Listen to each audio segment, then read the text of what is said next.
एक व्यक्ति बहुत दूर से 1 लाख रुपए का रूहानी इत्र लेकर आए, क्योंकि उन्होंने संत श्री हरिदास जी महाराज और बांके बिहारी के बारे में सुना हुआ था। उनके मन में आया कि मैं बिहारी जी को ये इत्र भेंट करूं। इस इत्र की खासियत ये होती है कि अगर बोतल को उल्टा कर दोगे तो भी इत्र धीरे धीरे गिरेगा और इसकी खुशबू लाजवाब होती है। ये व्यक्ति वृंदावन पहुंचा। उस समय संत जी एक भाव में डूबे हुए थे। संत देखते हैं कि राधा कृष्ण दोनों होली खेल रहे हैं। जब उस व्यक्ति ने देखा कि ये तो ध्यान में है, तो उसने वह इत्र की शीशी उनके पास में रख दी और पास में बैठकर संत जी की समाधि खुलने का इंतजार करने लगे। तभी संत देखते हैं कि राधा जी और कृष्ण जी एक दूसरे पर रंग डाल रहे हैं। पहले कृष्ण जी ने रंग से भरी पिचकारी राधा जी के ऊपर डाली और राधा रानी सर से लेकर पैर तक रंग में डूब गई।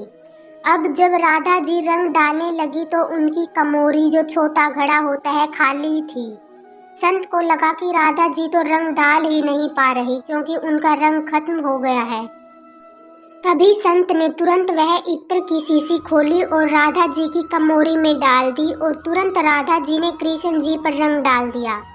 हरिदास जी ने सांसारिक दृष्टि में तो इत्र भले ही रेत में डाला, लेकिन आध्यात्मिक दृष्टि में वो राधा रानी की कमोरी में डाला। उस भक्त ने देखा कि इन संत ने सारा इत्र जमीन पर गिरा दिया। उसने सोचा, मैं इतने दूर से इतना महंगा इत्र लेकर आया था, पर उन्होंने तो इसे बिना देखे ही सारा रेत में डाल दिया। मैंने तो इन संत के बारे में बहुत कुछ सुना था, लेकिन इन्होंने मेरे इतने महंगे इत्र को मिट्टी में मिला दिया।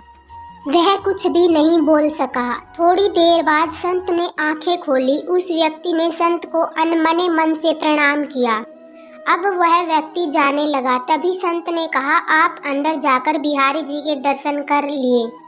उस व्यक्ति ने सोचा कि अब दर्शन करें या ना करें, क्या लाभ। इन संत के बारे में जितना सुना था सब उसका उल्टा ही पाया।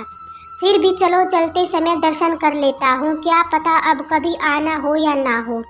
ऐसा सोचकर वह व्यक्ति बांके बिहारी के मंदिर के अंदर गया तो क्या देखता है कि सारे मंदिर में वही इत्र महक रहा है। और जब उसने बिहारी जी को देखा तो उसे बड़ा आश्चर्य हुआ। बिहारी जी सिर से लेकर पैर तक इत्र में नहाए हुए थे। उसकी आंखों में प्रेम के आंसू बहने लगे और वह सारी लीला समझ गया।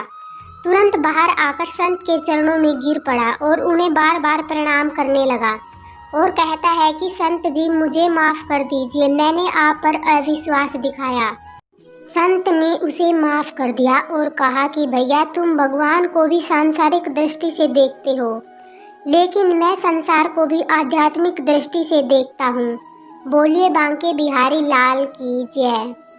वीडियो अच्छी लगी तो कृपया लाइक और चैनल को सब्सक्राइब जरूर करें।